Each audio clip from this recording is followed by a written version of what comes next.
44초가 남은 이 드라이브에서 역전 터치다운을 이끌어낸 이 톰 브레디의 드라이브를 한번 살펴보겠습니다. 일반적으로 타임아웃이 아예 없고 또 1분이 아예 되지도 않는 남은 시간에서 이 드라이브를 터치다운으로 이끌어내기 위해서는 결국 톰 브레디와 이 본인들의 오펜스에 있어서 가장 뛰어나고 가장 신뢰되는 선수들을 필드 위에 선수 교체 없이 계속해서 올려두고 플레이를 펼쳐야 됩니다.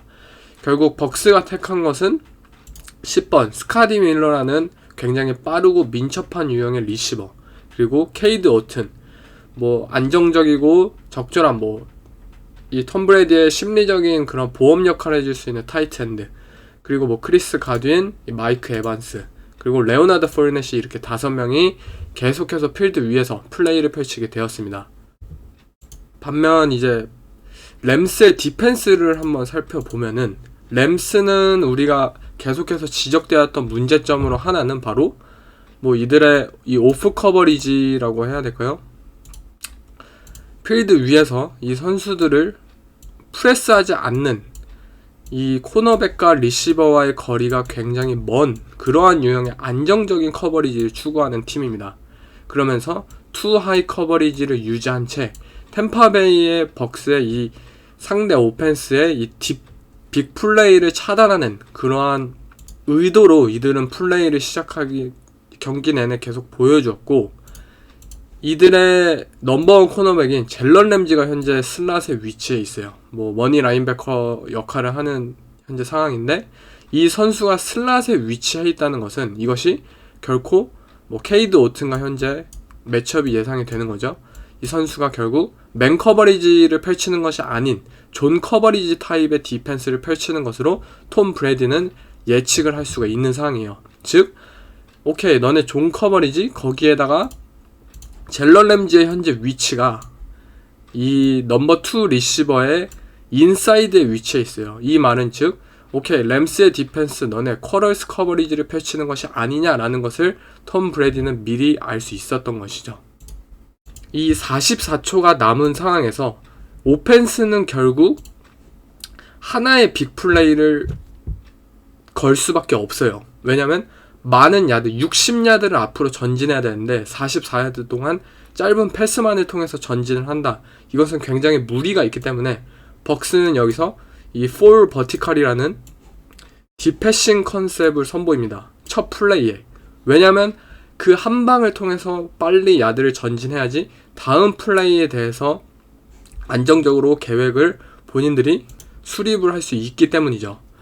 결국 이 램스의 이 쿼럴스 커버리지를 상대로 본인들의 이 4 버티컬 디펜스가 어떻게 통하게 만들 것이냐, 그게 이번 플레이의 가장 큰 관건이었는데, 플레이가 진행이 되자 이 톰 브레디는 이 세이프티가 24번 세이프티가 굉장히 멀리 드랍백, 이게 커버를 펼치러 가는 것을 보았습니다.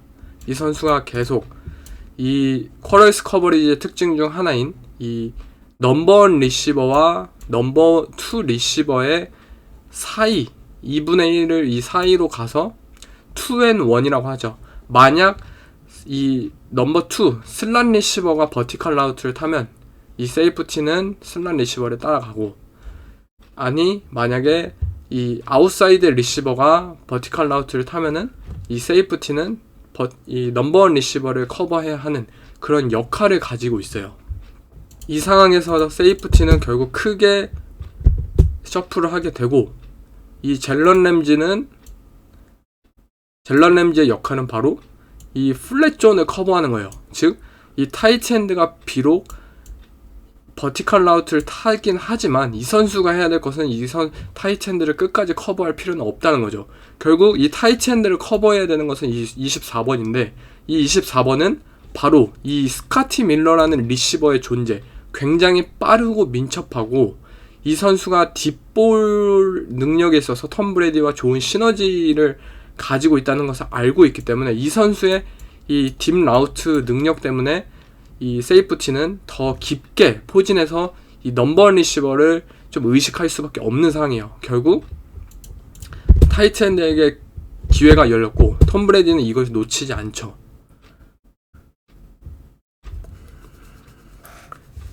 이 테일러 랩이 너무나도 깊게 이 스카티 밀러라는 리시버를 의식하면서 빠지는 것을 포착하고 젤런 램지가 이 버티컬 타이트엔드를 커버하는 역할이 아닌 것을 미리 알고 있었던 톰 브레디는 자신있게 공을 던졌고 이를 통해서 많은 야드를 획보하는 데 성공을 합니다.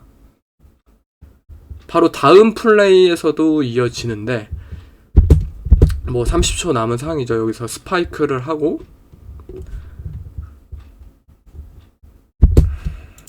이번 플레이에서는 똑같은 퍼스널이지만 이 스카디 밀러라는 이 빠르고 민첩한 리시버가 바로 이 스트롱 사이드에 위치하면서 이 인사이드 슬롯에 위치합니다. 샵3 리시버에 위치하게 되는데 결국 LA 램스라는 팀의 디펜스가 현재 두려워했던 것은 바로 이 스카티 밀러라는 선수였어요.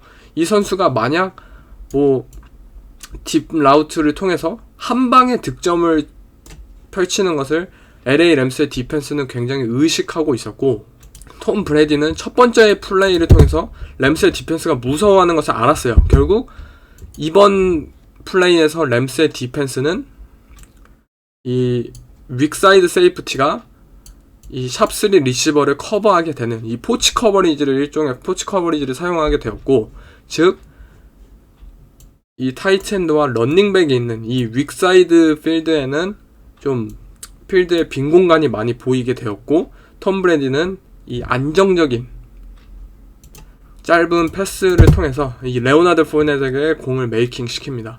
이 케이든 오튼은 이 플랫 사이드에 본인의 그 블락킹을 할 수 있는 그런 수비수 한 명밖에 없다는 것을 깨달았고 뭐 좋은 블락킹이 성공하진 않았지만 어쨌든 시간을 절약하고 플레이를 메이킹하는데 성공을 하죠. 다음 플레이는 역시 똑같은 포메이션입니다.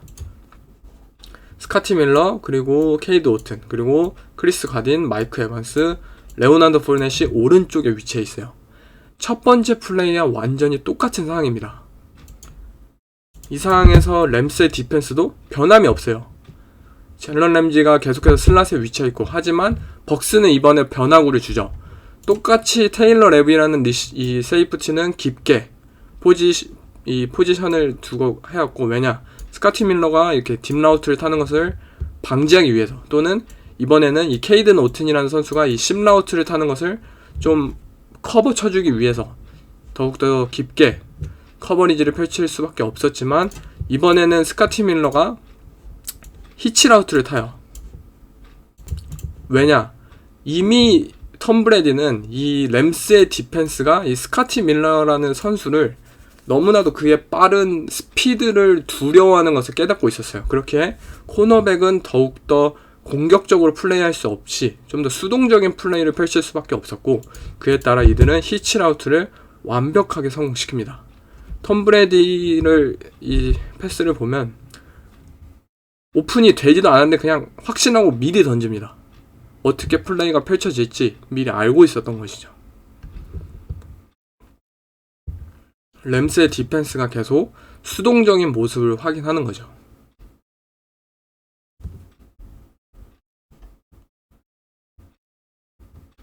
이제 다음 플레이도 이 포메이션 자체는 똑같습니다. 이 램스도 레드존 상황이라 좀 더 디펜스에 어느 정도 뎁스의 변화가 있긴 하지만 결국 플레이 자체는 똑같아요. 이 스카티 밀러라는 선수가 이 케이든 오튼이라는 선수의 두 명의 선수를 활용을 해서 이 세이프티와 이 라인베커를 고정을 시키고 그리고 이 코너백의 소극적인 그러한 스탠스를 통해서 안정적인 야드를 획득하는 것 그것이 바로 벅스가 계속해서 의도하는 것인 거죠.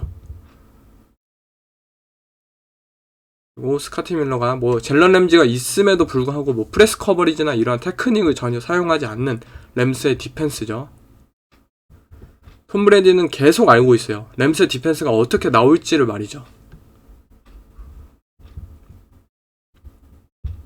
다음에는 이제 거의 레드존 상황에서의 진입 그리고 확실한 터치다운을 만들기 위해서 이들은 뭐 더블 슬랜트 뭐 본인들의 레드존 상황에서의 최고의 리시버들을 믿고 톰 브레디는 더블 슬랜트를 펼치는데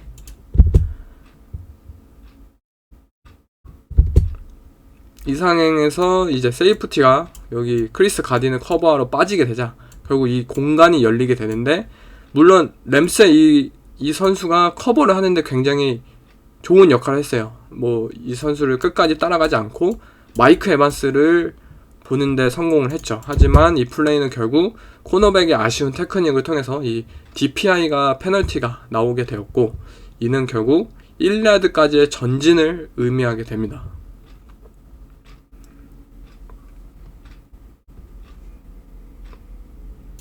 그리고 이제 마지막 터치다운 플레이 장면인데, 지금 이 벅스의 이 포메이션을 살펴보면 타이트엔드, 그리고 크리스 가딘, 그리고 스카리 밀러, 이 세 명의 선수가 이제 라이트 사이드의 번치 포메이션으로 위치해 있고, 마이크 에반스는 레프트 사이드에서 혼자 엑스 리시버의 역할을 하게 되는데, 보통 이 상황에서 벅스의 오펜스가 좋아하는 것은 바로 뭐 마이크 에반스를 향한 뭐 1대1 원온원 딥볼, 또는 아예 그냥 뭐 러싱 포메이션을 통해서 헤비 펄슨의 그런 것들을 통해서 레오나드 포넷을 통한 뭐 러싱 터치다운, 이러한 것들을 생각했고, 결국 이 벅스의 이 타이 스플릿 번치 포메이션은 결국 램스의 디펜스에게 있어서 이 선수들의 현재 포메이션을 보세요.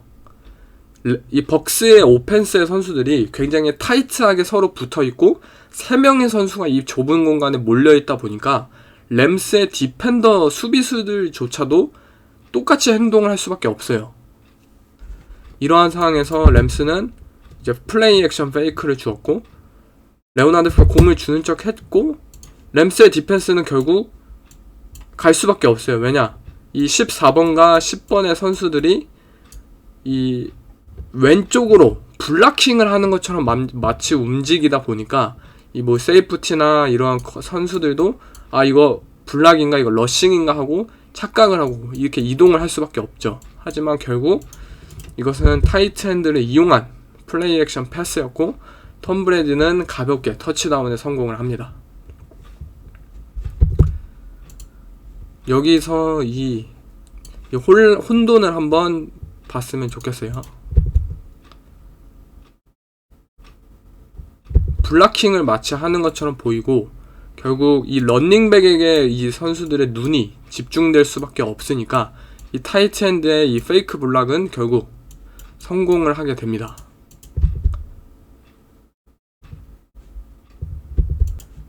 네, 이상 이제 마지막 톰 브레디의 그 터치다운 드라이브를 한번 살펴봤는데, 이 드라이브를 통해서 좀 알 수 있었던 것은 결국 톰 브레디라는 쿼터백이 역시 이 투미닛 드릴에서 역대 최고의 쿼터백인 것을 증명하였다. 그리고 램스의 디펜스는 너무나도 소극적으로 플레이를 했다. 너무나도 안일했다. 이들이 뭐 커리어스 커버리지를 펼칠 거였으면 좀 더 코너백을 좀 더 뭐 사이드라인에 세우면서 아웃사이드 레버리지를 가진 채 뭐 벅스의 오펜스를 인사이드로 유지하고 뭐 타임 오브 클락을 좀 더 소진시키는데 좀 더 의도를 가지고 플레이를 하게 두거나 이러한 식으로 했어야 됐지만, 그냥 소극적인 채 클락 매니지먼트도 그냥 내준 채 아무것도 얻지 못하는 그러한 디펜스를 선보였던 드라이브였습니다.